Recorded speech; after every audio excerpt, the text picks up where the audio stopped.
ಜ್ಯೋತಿರಾಜ್ ಅವರೇ, ನೀವು ಇಷ್ಟೊಂದು ಸಾಧನೆಗಳನ್ನ ಮಾಡಿದ್ದೀರಾ. ನಿಮಗೆ ಸರ್ಕಾರ ಗುರುತಿಸಿ ಏನೇನು ಪ್ರಶಸ್ತಿ ಕೊಟ್ಟಿದೆ? ಇದುವರೆಗೂ ಏನೂ ಪ್ರಶಸ್ತಿ ಏನೂ ಬಂದಿಲ್ಲ. ಓಕೆ. ಆ್ಯಕ್ಚುಲಿ ನಮಗೆಲ್ಲ ಭಾಳ ಒಂದು ದುಃಖದ ವಿಷಯ ಏನು ಅಂತಂದರೆ, ನನಗೆ ಇನ್ನೂ ಚೆನ್ನಾಗಿ ಜ್ಞಾಪಕ ಇದೆ. ಜೋಗ ಫಾಲ್ಸಲ್ಲಿ ಇಬ್ಬರು ಪ್ರೇಮಿಗಳು ಮೇಲಿಂದ ಬಿದ್ದು ಮಧ್ಯದಲ್ಲಿ ಇಬ್ಬರು ಸಿಕ್ಕಾಕೊಂಡಿದ್ರು. ಅವ್ರನ್ನ ಸೇವ್ ಮಾಡೋದಕ್ಕೋಸ್ಕರ ನೀವು ಹೋಗಿದ್ರಿ ಅಲ್ವಾ? ಹೋದಾಗ ನಾನು ಚೆನ್ನಾಗಿ ನೋಡಿರೋ ಪ್ರಕಾರ ಆ ಹುಡುಗಿದು ಒಂದು ಬಾಡಿನ ನೀವು ಎತ್ಕೊಂಡು ಬರ್ಬೇಕಾರೆ ನೀವು ಸಹ ಕೆಳಗಡೆ ಬಿದ್ದು ಭಾಳ ನೀವು ಬದುಕಿದ್ದೆ ಒಂದು 36 ಗಂಟೆ ಅಲ್ಲೇ ಸಿಕ್ಕೊಂಡಿದ್ದು. ಅದು ಸ್ವಲ್ಪ ಅದ್ರ ಬಗ್ಗೆ ವಿವರಣೆ ಹೇಳಿ ಸರ್. ಯಾರೋ ಬೆಂಗಳೂರಿಂದ ಹಾಂ ಬೆಂಗಳೂರಿಂದ ಯಾರೋ ಬಿದ್ದೋಗಿದ್ರು ಬಂದು. ಆ ಹುಡುಗಿನ ಹೊತ್ಕೊಂಡು ಹತ್ಬೇಕಾದ್ರೆ ಸ್ಲಿಪ್ ಆಗಿತ್ತು. ಹಾಂ, ಎಷ್ಟು ಅಡಿ ಎತ್ತರದಿಂದ ಬಿತ್ತು? ನಾನು ಸುಮಾರು ಅದು ಗೊತ್ತಿಲ್ಲ, ಆದರೆ ನನ್ನ ಪ್ರಕಾರ ಒಂದು 250 ಅಡಿ ಆಯಿತು. ಹಾಂ, ಕಲ್ಲೇ ಕಿತ್ಕೊಂಡು ಬಿದ್ದು ನೀರಲ್ಲಿ ಬಿದ್ದೆ. ಹಾಂ ಹಾಂ ಸೆಂಟ್ರಲ್ಲಿ ನೀರಿದೆ, ಆ ನೀರಲ್ಲಿ ಬಿದ್ದಿದ್ದಕ್ಕೂ ಬದುಕಿದೆ. ಇಲ್ಲಾಂದರೆ ಸದ್ಯ ಕೆಳಗಡೆ ಬಂಡೆ ಏನು ಲೆಫ್ಟ್ ಶೋಲ್ಡ್ರ್ ಆಚೆ ಬಂದ್ಬಿಟ್ಟು ಚರ್ಮ ಕಿತ್ಕೊಂಡು. ಓಕೆ. ಒಂದೂವರೆ ದಿನ ಅಲ್ಲೇ ಸಿಕ್ಕೊಂಡಿದ್ದು. ಹಾಂ, ಸಿಕ್ಕೊಂಡು ಅಲ್ಲೇ ಒದ್ದಾಡಿ ಹಾಂ. ಕೈ ಹಿಂಗೆ ಕಿತ್ತರೆ ನನ್ನ ಚರ್ಮ ಹಂಗೆ ಬರೋದು. ಆಮೇಲೆ ರೆಸ್ಕ್ಯೂ ಆಪ್ರೇಷನ್ ಆಯಿತು. ಆಮೇಲೆ ರೆಸ್ಕ್ಯೂ ಆಪ್ರೇಷನ್ ಅವರೆಲ್ಲ ಬಂದರು, ಬಟ್ ಅಲ್ಲಿ ನಾನಿರೋ ಜಾಗಕ್ಕೆ ಬರೋಕ್ಕಾಗಲಿಲ್ಲ. ಹಾಂ, ನಾನೇ ಎದ್ದು ಬಂದೆ. ಎಷ್ಟು ದಿನ ಆದಮೇಲೆ? 1.5 ದಿವಸ ನಾನೇ ಎದ್ದು ಬಂದು ಅಲ್ಲಿಂದ ಎದು ಮಾಡ್ಕೊಂಡು ಬಂದು ಅಲ್ಲಿಂದ ಒಂದು 150 ಅಡಿ ಮತ್ತೆ ನೀರಲ್ಲಿ ಎಗರಿ ಮತ್ತೆ ಕರ್ಕೊಂಡು ಬಂದೆ. ಆಮೇಲೆ ನಿಮಗೆ ಚಿಕಿತ್ಸೆ ಎಲ್ಲ ಎಲ್ಲಿ ಇದು ಮಾಡಿದ್ರು? ನಾನು ಅಲ್ಲಿಂದ ಬಂದ ಮೇಲೆ ಬೆಡ್ ರೆಸ್ಟ್ ತೊಗೊಂಡು ಮನೆಯಲ್ಲಿ ಮಕ್ಕೊಂಡ್ಬಿಟ್ಟೆ. ಮನೆಯಲ್ಲಿ ಮಕ್ಕೊಂಡ್ಮೇಲೆ ಆಮೇಲೆ ಗೊತ್ತೇ ಇಲ್ಲ ನನಗೆ. ಆಮೇಲೆ ನೀವು ಕೋಮಾದಲ್ಲಿದ್ರಿ ಅಂತ ಕೇಳಿದ್ದೆ. ಹೌದು. ಹಾಂ. ಆಮೇಲೆ ಮುರುಘಾ ಮಠದಿಂದ ನನ್ನ ಎತ್ಕೊಂಡು ಹೋಗಿ ಎಲ್ಲ ಟ್ರೀಟ್ಮೆಂಟ್ ಕೊಟ್ಟು ಹಾಂ, ಲಂಡನ್ಗೆಲ್ಲ ತಂದೆ. ಲಂಡನಿಗೆ ಕರ್ಕೊಂಡು ಹೋಗಿದ್ರಾ? ಓಕೆ. ಲಂಡನ್ನಲ್ಲಿ ನಿಮಗೆ ಚಿಕಿತ್ಸೆ ಸಿಕ್ತು. ಎಷ್ಟು ದಿನ ಇದ್ರಿ ಜೊತೆ? ಎಲ್ಲ ಸೇರಿ 1 ವರ್ಷ ಆಯಿತು. 1 ವರ್ಷ. ಲಾಕ್ಡೌನಲ್ಲಿ ನಾನು ಆಚೆ ಬಂದೆ. ಹಾಂ, ಓಕೆ. ಅಂದರೆ ಆಲ್ಮೋಸ್ಟ್ 2020 ಅಥವಾ 2021 ಆಚೆ ಬಂದೆ ನಾನು. ಹಾಂ ಸರ್, ಇದು ನೋಡಿ, ನೀವು ಹೇಳ್ತಾ ಇರೋದು ನೋಡಿದ್ರೆ ಒಂಥರ ನೀವು ಛಲ ಬಿಡೋದ ಮನುಷ್ಯ ಅಂತ ಕಾಣಿಸುತ್ತೆ. ಯಾಕೆಂದರೆ ನಿಮಗೆ ಜೋಗ ಫಾಲ್ಸಲ್ಲಿ ಬಿದ್ದಾಗ ನಿಮ್ಗೆ ಆಗಿದ್ದ ಒಂದು ಗಾಯ ಇದೆಲ್ಲ ನೋಡಿದ್ರೆ ಇದು ಒಂಥರ ಪುನರ್ಜನ್ಮ ನಿಮಗೆ. ಆದರೂ ನೀವು ಧೈರ್ಯ ಮಾಡಿ ಮತ್ತೆ ಇದೇ ಒಂದು ಸಾಧನೆ ಮಾಡೋದಕ್ಕೆ ಏನು ನಿಮಗೆ ಪ್ರೇರೇಪಿಸ್ತಾ ಇದೆ? ಸಾಧನೆ ಮಾಡೋಕ್ಕೆ ಯಾವತ್ತೂ ಭಯ ಪಡಬಾರ್ದು. ತಪ್ಪು ಮಾಡಿದ್ರೆ ಭಯ ಪಡಬಾರ್ದು. ಸಾಧನೆ ಮಾಡೋಕ್ಕೆ ಭಯ ಪಡೋದು. ಯಾವತ್ತಿದ್ರೂ ಸಾಧನೆಗೆ ಫಲ ಸಿಕ್ಕೇ ಸಿಗುತ್ತೆ. ಅದು ಸತ್ರು ಸರಿ, ಬದುಕಿದ್ರು ಸರಿ, ಎಂದಾರ ಒಂದು ಸಾಧನೆ ಫಲ ಸಿಕ್ಕೇ ಸಿಗುತ್ತೆ. ಅದರಲ್ಲಿ ನಾನು ಹುಟ್ಟಿದ್ದು ತಮಿಳ್ನಾಡು, ಬೆಳೆದದ್ದು ಕರ್ನಾಟಕ. ನಾನು ಉಪವಾಸಿದ್ದಾಗ ಊಟ ಹಾಕಿ ನಾನು ಬೆಳೆಸಿ ತಂದು ಈ ಮಟ್ಟಕ್ಕೆ ತಂದಿಟ್ಟದ್ದು ಕರ್ನಾಟಕ. ಎಲ್ಲರೂ ಇಂಡಿಯಾ ದೇಶ ಹಂಗೆ, ನನಗೆ ಫಸ್ಟ್ ಕರ್ನಾಟಕ. ನಾನು ಫಸ್ಟ್ ಕನ್ನಡಿಗ. ವೆರಿ ಗುಡ್ ಸರ್, ಹೆಮ್ಮೆ ಆಗುತ್ತೆ. ನಾನು ಕನ್ನಡಿಗನಾಗಿ ಸಾಯ್ಬೇಕು. ನನ್ನ ಜಾತಿ ಕದಂಬ ಜಾತಿ, ನಾನು ಕನ್ನಡ ಭಾಷೆ. ಕದಂಬ ಅಂದರೆ ಮಯೂರ ವರ್ಮ. ಹೌದು, ಕನ್ನಡ ಭಾಷೆ ಮಾತನಾಡೋರು ನಾವು. ಹಿಂದೂ ಮುಸ್ಲಿಂ ಕ್ರಿಶ್ಚಿಯನ್ ಬರಲ್ಲ. ನಮ್ಮ ಜಾತಿ ಕದಂಬ, ನಮ್ಮ ಭಾಷೆ ಕನ್ನಡ. ಸೊ ನೀವೇನು ಹೇಳೋದು, ಹುಟ್ಟಿನಿಂದ ತಮಿಳ್ನವನಾದರೂ ನಾನು ಕನ್ನಡಿಗನಾಗಿ ಬದುಕಿ ಕನ್ನಡಿಗನಾಗಿ ನನ್ನ ಜೀವನ ಅಂತ್ಯಗೊಳಿಸ್ಬೇಕು ಅಂತ. ಅಂದರೆ ಕನ್ನಡಿಗನಾಗಿ ಹುಟ್ಟಲಿಲ್ಲ, ಆದರೆ ಕನ್ನಡಿಗನಾಗಿ ಖಂಡಿತ ಸಾಯ್ತೀನಿ.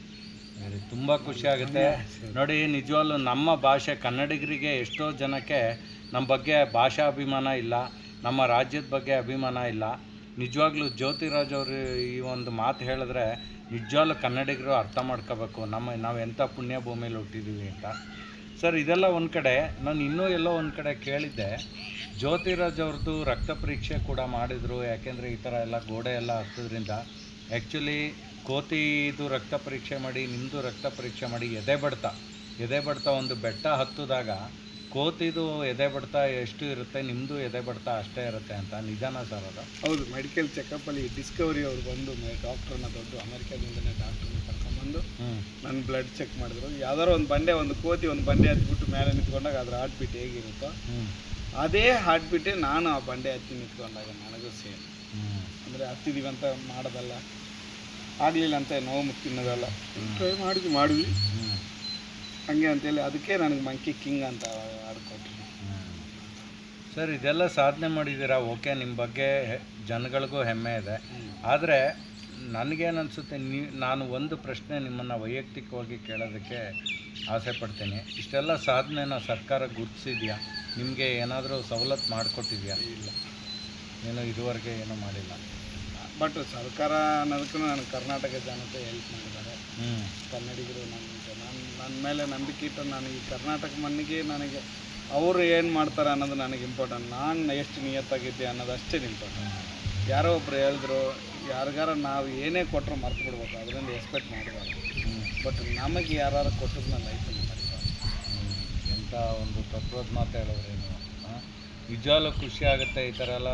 ಆದರೆ ನಮಗೂ ನೋವಿದೆ, ಯಾಕೆಂದರೆ ಇಷ್ಟು ಜನಗಳ ಸಾಮಾನ್ಯ ಜನಗಳ ಮಧ್ಯೆ ನೀವು ಒಬ್ಬರು ಸಾಮಾನ್ಯ ವ್ಯಕ್ತಿಯಾಗಿ ಇಷ್ಟೊಂದೆಲ್ಲ ಸಾಧನೆ ಮಾಡಿದರೂ ಕೂಡ, ಇಷ್ಟೊಂದು ನಿಮ್ಮಲ್ಲಿ ಅಭೂತಪೂರ್ವ ಪ್ರತಿಭೆ ಇದ್ದರೂ ಕೂಡ ಚಿತ್ರದುರ್ಗದಲ್ಲಿ ಸಾಮಾನ್ಯ ಜನ ಆಗಿ ಬದುಕ್ತಾ ಇದ್ದೀರಾ ನೀವು. ನನಗಿದೇ ಸಾಕಣ, ಅದಕ್ಕೆ ಕೊಟ್ಟಿವಿ ಅಂತ ಕುಣಿಬಾರ್ದು, ಕೊಟ್ಟಿಲ್ಲ ಅಂತ ಕೂರಬಾರ್ದು. ಈಗ ಜೀವನ ಹೇಗೆ ಸಾಗಿಸ್ತಾ ಇದ್ದೀರಾ? ನಿಮಗೆ ಆದಾಯ ಏನು? ನನಗೆ ಜೀವನನೇ ಇಲ್ಲ. ಕೋಟಿಗೆ ಬರೋಂಥ ಟೂರಿಸ್ಟ್ಗಳೇ, ಕೋಟಿಗೆ ಬರೋಂಥ ಟೂರಿಸ್ಟ್ಗಳೇ ನನಗೆ ಎಲ್ಲ ಹೆಲ್ಪ್ ಮಾಡೋದು. ಅವರಿಂದನೇ ಎಲ್ಲ ಗೈಡ್ಗಳು ಬಂದಾಟಿಗೆ ಅವ್ರು ನನ್ನ ಪರಿಚಯ ಮಾಡಿಸ್ತಾರೆ, ಅವ್ರ ಕಡೆಯಿಂದ. ನೋಡಿ ಸ್ನೇಹಿತರೆ, ಇಂಥ ಒಂದು ಸಾಧನೆ ಮಾಡಿರೋಂಥ ವ್ಯಕ್ತಿ ನಿಜವಾಗ್ಲೂ ಯಾರೂ ಸರಿಯಾಗಿ ಗುರುತಿಸ್ತಾ ಇಲ್ಲ ಇಂಥ ಒಂದು ಪ್ರತಿಭೆನ. ನನ್ನಲ್ಲಿ ಈ ಮೂಲಕ ಕಳಕಳಿಯ ಮನವಿ ಏನು ಅಂತಂದರೆ, ಯಾರೇ ಚಿತ್ರದುರ್ಗಕ್ಕೆ ಬಂದರೂ ನಮ್ಮ ರಾಜಣ್ಣನ ಭೇಟಿ ಮಾಡಿ ಅವ್ರಿಗೆ ನಿಮ್ಮ ಕೈಲಾಗಿದ್ದ ಏನಾಗುತ್ತೋ ಒಂದು ಹೆಲ್ಪು ಮಾಡಬೇಕು. ಯಾಕೆಂದರೆ ಇಂಥ ವ್ಯಕ್ತಿ ನಮ್ಮ ನಾಡನ್ನು ನಂಬ್ಕೊಂಡು ಬಂದಿದ್ದಾರೆ, ಅವರಿಗೆ ನಾವು ಹೆಲ್ಪ್ ಮಾಡಲೇಬೇಕು. ರಾಜಣ್ಣ, ನೀವೇನು ವರಿ ಮಾಡಬೇಡಿ, ನಾವೆಲ್ಲ ನಿಮ್ಮ ಸ್ನೇಹಿತರುಗಳು, ನಿಮ್ಮ ಜೊತೆ ಇರ್ತೀವಿ ಕಡೆ ತನಕ. ಆಮೇಲೆ ಇನ್ನೂ ಒಂದು ಖುಷಿ ವಿಚಾರ ಏನು ಅಂದರೆ, ನೀವು ಮುಂದಿನ ತಿಂಗಳು ವೈವಾಹಿಕ ಜೀವನಕ್ಕೆ ಕಾಲಿಡ್ತಾ ಇದ್ದೀರಾ ಅಂತ ಗೊತ್ತಾಯಿತು. ಅಂದ್ಕೊಂಡ್ವಿ, ಇನ್ನೂ ಕನ್ಫರ್ಮ್ ಇಲ್ಲ. ಓಕೆ, ಅಂದ್ಕೊಂಡಿದ್ದಾರೆ, ಬಟ್ ಆಗಲಿ, ನಿಮ್ಮ ಆಸೆಗಳೆಲ್ಲ ಈಡೇರಲಿ. ಆಮೇಲೆ ಏನೋ ನಾನು ಕೇಳ್ಪಟ್ಟೆ, ಈಗ ಸದ್ಯದಲ್ಲೇ ಒಂದು ವಿದೇಶಿ ಪ್ರವಾಸಕ್ಕೆ ಅಲ್ಲೊಂದು ಚಾಲೆಂಜ್ ತಗೊಂಡು ಹೋಗ್ತಾ ಇದ್ದೀರಾ ಅಂತ. ಅದು ಯಾವುದೋ ಸ್ವಿಟ್ಜರ್ಲ್ಯಾಂಡಲ್ಲಿ ಯಾವುದೋ ಒಂದು ಬೆಟ್ಟನ ಹತ್ತಕ್ಕ ಬರ್ರಿ ಅಂತ ಒಂದ್ಸರಿ ವೆಲ್ಕಮ್ ಮಾಡಿದರೆ. ಈಗ ಮಳೆಗಾಲ, ಈ ಟೈಮ್ನಾಗ ಬೇಡ, ನಾನು ಈಗ ಸ್ವಲ್ಪ ಹುಡ್ಕೊತೀನಿ, ರಿಕವರಿ ಆಗ್ತಾ ಇದೆ. ಇನ್ನು ಆಲ್ಮೋಸ್ಟ್ 1 ತಿಂಗಳು 2 ತಿಂಗಳು ಅದನ್ನು. ಆಯಿತು, ನೀವು ಏನೇನು ಆಸೆಗಳು ಇಟ್ಕೊಂಡಿದ್ದೀರಾ ಎಲ್ಲ ಈಡೇರಿಸಲಿ ದೇವರು, ಆಯಿತಾ? ನಾವು ಕರ್ನಾಟಕದ ಜನ ಖಂಡಿತ ನಿಮ್ಮನ್ನು ಕೈ ಬಿಡಲ್ಲ. ನಾವೆಲ್ಲ ಇದ್ದೀವಿ. ಸರ್ಕಾರದಿಂದ ಏನು ಅನುಕೂಲ ಆಗುತ್ತೋ ಆಗಲ್ವೋ ಗೊತ್ತಿಲ್ಲ, ಆದರೆ ನಾನು ಈ ಮೂಲಕ ಕರ್ನಾಟಕದ ಜನತೆನ ರಿಕ್ವೆಸ್ಟ್ ಮಾಡ್ಕೊತೀನಿ, ನಮ್ಮ ರಾಜಣ್ಣನಂಥ ಪ್ರತಿಭೆನ ಪ್ರೋತ್ಸಾಹಿಸಿ ದಯವಿಟ್ಟು. ಅವ್ರಿಗೆ ಏನು ಸಹಾಯ ಆಗುತ್ತೆ ಮಾಡಿ. ಇಂಥ ಪ್ರತಿಭೆ ಸಿಕ್ಕಿರೋದೇ ನಮ್ಗಳ ಮಧ್ಯೆ ನಮ್ಮ ಪುಣ್ಯ ಅಂತ ಹೇಳಬೇಕು.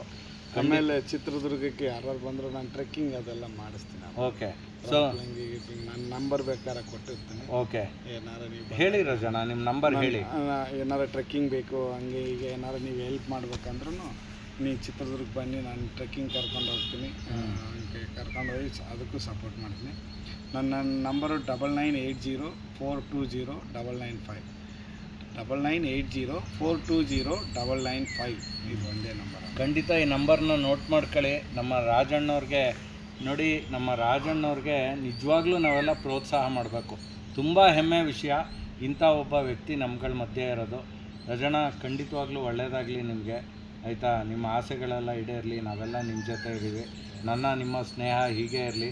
ಎನಿ ಟೈಮ್ ಈ ಸ್ಮಾರ್ಟಿನ ಜ್ಞಾಪಿಸ್ಕೊಳ್ಳಿ, ಒಬ್ಬ ಅಣ್ಣ ಅಂತ ತಿಳ್ಕೊಳ್ಳಿ, ನಿಮ್ಮ ಜೊತೆ ಇರ್ತಾನೆ ಎನಿ ಟೈಮು, ಆಯಿತಾ? ನಮ್ಮ ಜೊತೆ ಕಶ್ಯಪ್ ಅವರಿದ್ದಾರೆ, ಅವರು ಸಹ ನಿಮಗೆ ಒಳ್ಳೆಯದಾಗಲಿ ಅಂತ ಬಯಸ್ತಾ ಇದ್ದಾರೆ. ಎಲ್ಲ ಒಳ್ಳೆಯದಾಗಲಿ ರಾಜಣ್ಣ, ಧನ್ಯವಾದಗಳು. Thank you.